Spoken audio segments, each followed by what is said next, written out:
Untuk membahas bagaimana kursi koalisi dalam kabinet khususnya dari mereka yang berlatar belakang partai politik, kami akan membahasnya dengan dua orang narasumber, namun baru satu yang hadir dikarenakan macet Jakarta. Ada Mas Sugeng Suparwoto, anggota DPR dari Partai Nasdem. Mas Sugeng, selamat malam. Selamat malam. Tadi kita sudah mendengar pernyataan dari Prabowo Subianto setelah dipanggil oleh Presiden. Ada juga Edi Prabowo di sana, dan Prabowo memberikan pertanda dia akan ngurusin soal pertahanan. Ya. Berarti Menteri Pertahanan, kemungkinan besar itu. Apa komentar dari Nasdem? Saya kira kita menyambut baik ya, karena betapapun setelah kompetisi sedemikian rupa yang sudah berlalu dan Presiden, Wakil Presiden sudah dilantik kemarin, syukur alhamdulillah semua berlangsung dengan lancar. Ujung dari ini adalah rekonsiliasi total. Nah, disitulah konteksnya. Sekarang kita akan membangun bangsa ini dengan sejumlah tantangannya. Tapi dengan posisi Menhan itu, Mas Sugeng, ada istilah triumvirat, menteri triumvirat. Kalau misalnya presiden atau wakil presiden ternyata posisinya kosong, tiga menteri yang akan mengambil alih tugas presiden adalah Menhan, Menlu, dan Mendagri. Betul sekali. Dengan menempatkan Prabowo di sana, adakah concern tertentu dari Nasdem? Oh, saya kira sekali lagi semuanya terpulang atau memang itulah yang seharusnya, yakni semua prerogatif presiden. Itulah di situ Pak Jokowi dengan kebijakannya, dengan kewisdomannya, dia akan menentukan, beliau menempatkan orang per orang, termasuk Pak Prabowo yang tadi sudah dikemukakan di Kemenhan, Kementerian Pertahanan kurang lebih itu.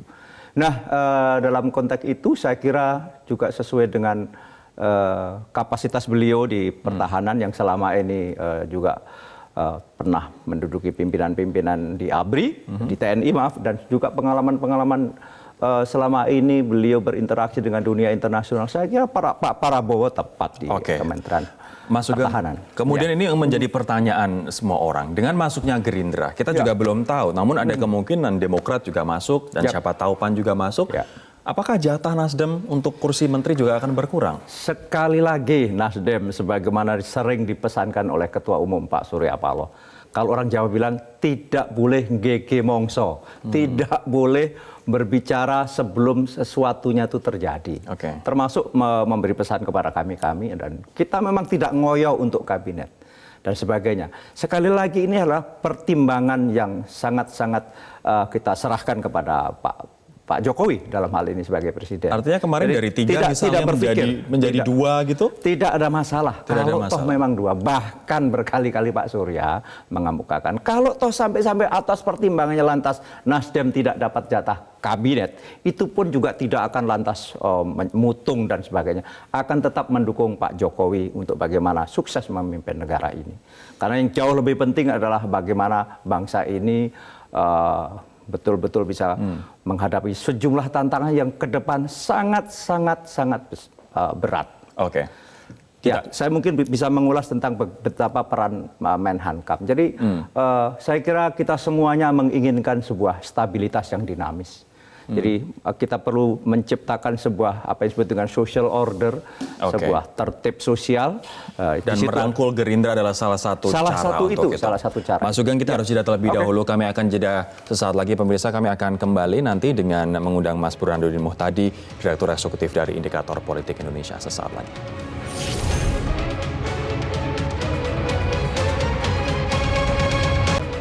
Mas Burhan telah hadir di studio. Mas Burhan, apa kabar Mas? Baik.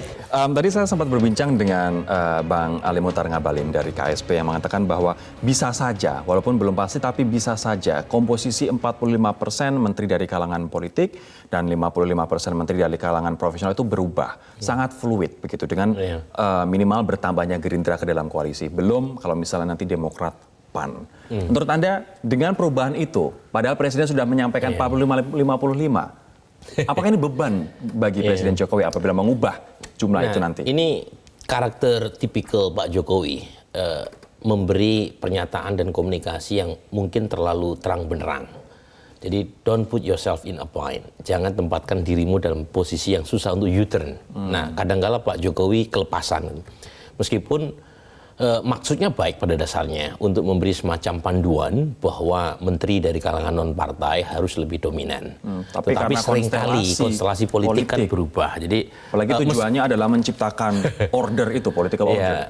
istilah beliau menciptakan ekosistem politik yang kondusif. Gitu ya. Sesuatu yang mungkin tidak terpikirkan ketika Pak Jokowi mengatakan 45% untuk partai politik, kemudian 55% untuk non partai. Tetapi sepanjang itu pernyataan belum keluar dari Pak Jokowi, baru dari Pak Ali Mohtar Ngabalin yang kita tahu sebenarnya udah dimisioner sebagai KSP. Saya belum membeli argumen itu. Gitu ya. Oke, Mas, terkait dengan Pak Prabowo menjadi Menteri Pertahanan. Tadi ada hint, ada pernyataan mengurusin pertahanan, artinya Menteri Pertahanan. Apa komentar Anda? Sebenarnya ini rumor yang terkonfirmasi siang ini. Jadi ada banyak kejutan di pagi hari sampai siang, mulai dari munculnya nama-nama Nadiem, Wisnu Tama, kemudian juga orang seperti Erick Thohir gitu ya. Tetapi ada kejutan lain yang buat sebagian kalangan itu mengagetkan, meskipun buat banyak kalangan elit itu sudah tidak terlalu mengejutkan. Jadi karena Pak Prabowo sebenarnya sejak melakukan parade, orang menyebutnya dengan istilah safari, tapi saya menyebutnya sebagai semacam unggah-ungguh politik Jawa. Gitu tapi ya, kan kita Kulon-Kulon. tidak expect Pak Prabowo menjadi menteri. Expect-nya adalah Gerindra masuk dan Prabowo akan menyuruh orang lain, anak buahnya mungkin untuk menjadi menteri. Iya, ini memang yang menarik buat saya karena terus terang beberapa senior menyebut dengan istilah theater of the state gitu ya. Jadi negara seperti teater. Karena kita nggak ekspektasi ada dua loh segmen kelompok masyarakat pendukung Pak Jokowi maupun pendukung Pak Prabowo yang mungkin tidak bisa menerima sepenuhnya. Meskipun kalau di survei Sirus misalnya menunjukkan sebagian besar mereka setuju rekonsiliasi diartikan dalam bentuk koalisi. Meskipun ekspektasinya nggak sampai Pak Prabowo sendiri. Tapi untuk kepentingan Pak Jokowi sebenarnya lebih menguntungkan. Dalam pengertian. Menguntungkan Pak Jokowi. Dalam pengertian adalah kalau Pak Prabowo yang ketua Dewan Pembina Gerindra, kemudian ketua umum Gerindra, pendiri Gerindra berada di dalam koalisi dan menjadi menteri dari Pak Jokowi, itu mudah untuk mengendalikan 78 anggota parlemen dari Gerindra. Karena memegang kepala. Karena langsung dipegang kepalanya gitu. Oke. Kalau misalnya yang menjadi menteri itu bukan Prabowo langsung, bisa jadi ada politik dua kaki. Mas Sugeng, ini dengan adanya Pak Prabowo menjadi menteri, apakah Nasdem juga expect ini? Ini apa atau di luar ekspektasi? Yang kita tahu kan Pak Prabowo akan bergabung koalisi, tapi yang jadi menteri adalah orang lain. Sekarang Pak Prabowo justru akan menjadi pembantu presiden. Ya, jadi ya itu lagi-lagi semua kembali kepada presiden ya. Ini bukan lip service atau wah kok normatif begitu. Ya memang sejatinya begitu. Kita menyerahkan sepenuhnya. Presiden punya pertimbangan-pertimbangan tertentu, punya pertimbangan-pertimbangan yang saya kira memang memperhatikan aspek-aspek yang sangat strategis ya demi kepentingan yang lebih luas, memerlukan stabilitas yang dinamis kalau dalam bahasa politiknya, bahwa kita perlu semacam social order atau political order atau tertib politik atau tertib sosial yang untuk bisa menjamin bagaimana ekonomi dapat diatasi dengan baik. Ingat bahwa kecenderungan tren ekonomi global turun dan kita diperkirakan tidak bisa tumbuh 5%, bahkan ini bukan nakut-nakuti ya. Ini semuanya memerlukan tertib sosial yang menurut saya beyond dari sekedar yang sudah lalu-lalu. Apalagi sejumlah tantangan telah kita hadapi ya. Ada mohon maaf ya kerusuhan saudara kita di Papua misalnya dan sebagainya. Saya kira ini semua menjadi pertimbangan yang holistik sifatnya. Kalau tadi Mas Burhan mengatakan ini kejutan, apakah menurut Anda bagi PDIP ini juga merupakan kejutan? Karena kita tahu Kementerian Pertahanan di sebelumnya adalah Ria Mizar Triakudu yang di-endorse oleh Bu Mega. Kita akan kembali membahasnya sesaat lagi. Mas Burhan, apakah dengan Pak Prabowo menjadi Menteri Pertahanan ini sesuatu yang mengejutkan bagi PDIP? Ya, kalau secara spekulatif tentu saja gitu ya. Meskipun yang berhak untuk menjawabnya adalah PD Perjuangan. Tapi jangan lupa kalau dilihat dari runtutan masuknya Gerindra ke gerbong koalisi Pak Jokowi, itu tidak bisa dilepaskan dari figur seorang BG dulu. BG. Yang notabene adalah tangan kanan kepercayaan seorang Ibu Mega. Jadi kalau bisa dikatakan PD Perjuangan punya andil. Tetapi apakah kemudian masuknya dua menteri, Pak Prabowo dan Pak Edi Prabowo, dengan Pak Prabowo yang kemungkinan besar menjabat portofolio Kementerian Pertahanan, itu seolah-olah mengambil jatah PD Perjuangan, orang bisa saja menafsirkan demikian. Tetapi lagi-lagi dalam politik apapun bisa terjadi karena bukan hanya soal Pak Prabowo yang masuk, tetapi jangan lupa ini menambah veto player. Saya nyebutnya veto player. Di dalam kabinet. Di dalam kabinet. Jadi ada semacam Pak Jokowi memainkan counterbalancing gitu ya. Jadi mohon maaf Mas, apakah awalnya menurut Anda Bu Mega mengajak Gerindra dalam hal ini Pak Prabowo untuk menjadi ibaratnya seperti itu veto player tadi? Menaikkan bargaining position. Menaikkan saja bargaining ya. position. Tetapi kalau kemudian Pak Prabowo jadi veto player sendiri, jadi selama ini kan ada semacam rivalitas diam-diam di antara koalisi pendukung Pak Jokowi.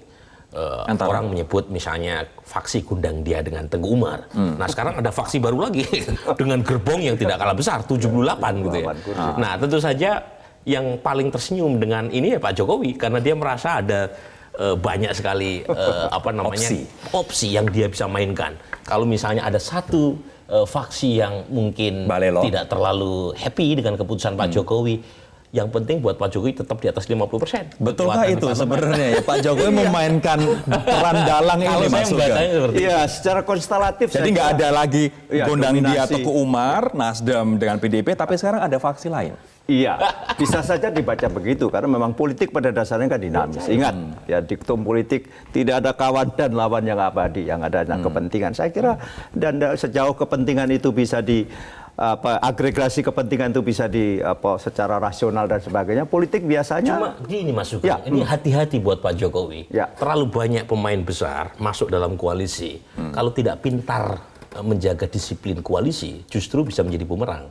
Jangan lupa 2004, 2009, 2014 pengalaman lama Pak SBY ada 74,5% kekuatan Pak SBY di parlemen, tetapi menjadi macan ompong karena dua partai waktu itu PKS dengan Golkar, kekuatannya sudah mampu mengurangi kekuatan Pak SBY di parlemen kurang dari 50%. Dua-duanya gabung. Nah, kalau misalnya gitu ya ada kesepakatan para pemain besar untuk melakukan bargaining position dengan misalnya tanda kutip mengirim sinyal ancaman soliditas koalisi di parlemen, itu bisa jadi bahaya juga buat Pak Jokowi. Gimana Mas Sugeng? Ya, saya kira kita semuanya proses tentu berjalan sebagaimana pola aksi, interaksi dan sebagainya apa yang terjadi. Tapi bahwa kewaspadaan itu tidak harus ditunjukkan dengan sikap atau saling curiga atau apa. Pastinya begitu. Kenapa? Karena lagi-lagi soliditas sangat diperlukan untuk menghadapi bagi Nasdem utamanya yang sering kita diskusikan ini. Tantangan ini besar sekali saya kira ke depan, sangat-sangat besar. Semua tren laporan Bank Dunia bahkan terakhir bagaimana Amerika diambang juga krisis kan begitu. Di Amerika Latin banyak yang sudah resesi. Resesi maaf tadi ya, dan seterusnya sehingga kita memerlukan persoalan-persoalan politik nih kalau bisa betul-betul solid dalam hal ini. Dan Mas Sugeng, dan di situ sebenarnya Mas Sugeng semacam pertaruhan uji soliditas partai koalisi termasuk Gerindra. Nanti kita akan bahas uji soliditas. Kalau misalnya ada kebijakan yang tidak populer dan harus dilakukan oleh presiden, misalnya soal mengurangi subsidi BBM, merevisi Undang-Undang Tenaga Kerja, mau nggak itu partai-partai? Kita nanti akan bahas itu Mas, tapi saya ingin bertanya terhadap Mas Sugeng ini dulu. Mas Sugeng, terkait dengan mitra kritis, bahkan tadi ada media lain yang mengatakan bahwa Prabowo bergabung ke Jokowi, Nasdem akan oposisi. Sebenarnya seperti apa posisi Nasdem? Kita pengen semua tahu juga. Saya kira clear ya, yang sering dikemukakan ketua umum dan itu menjadi sikap kami bahwa kita ini tanpa syarat. Jadi kalau itu kan lantas dengan syarat kalau itu namanya. Itu tanpa syarat. Kalau toh lagi-lagi Nasdem tidak dapat kursi sampai di kabinet, nggak ada masalah. Kalau memang itu atas pertimbangan dari Pak Jokowi dan itulah Pak Jokowi yang memutus. Kita tetap mendukung kok rejim Pak Jokowi ini untuk bagaimana sukses. Yang lebih penting mitra kritis itu seperti apa maksudnya? Mitra kritis saya kira seperti yang tadi juga diulas. Bagaimana kita juga harus menyoroti hal-hal yang memang kebijakannya harus berpijak kepada masyarakat. Misalnya apa? Tadi sudah betul. Bagaimana hari ini defisit neraca perdagangan kita, yang itu adalah salah satunya disumbang terbesar bahkan karena defisit energi. Kan betul. Nah, bayangkan meskipun sekarang kecil praktis subsidi kita relatif kecil ya dibandingkan Oke. dengan pemerintah-pemerintah sebelum. Kemungkinan kita akan sama-sama secara rasional minta Baik. mungkin ini direvisi tentang subsidi energi baik itu minyak maupun listrik Dan semuanya harus solid. harus solid Mendukung. demi lagi-lagi demi apa ya juga demi Oke. rakyat juga. Mohon maaf ini waktu kita habis, Mas. Mungkin nanti soal soliditas mereka koalisi. yang masuk ke dalam koalisi ataupun koalisi sendiri bisa dibahas di Prime Talk bersama Koalisi dengan atau Sylvia Iskandar saat unjuk lagi. jari. Iya.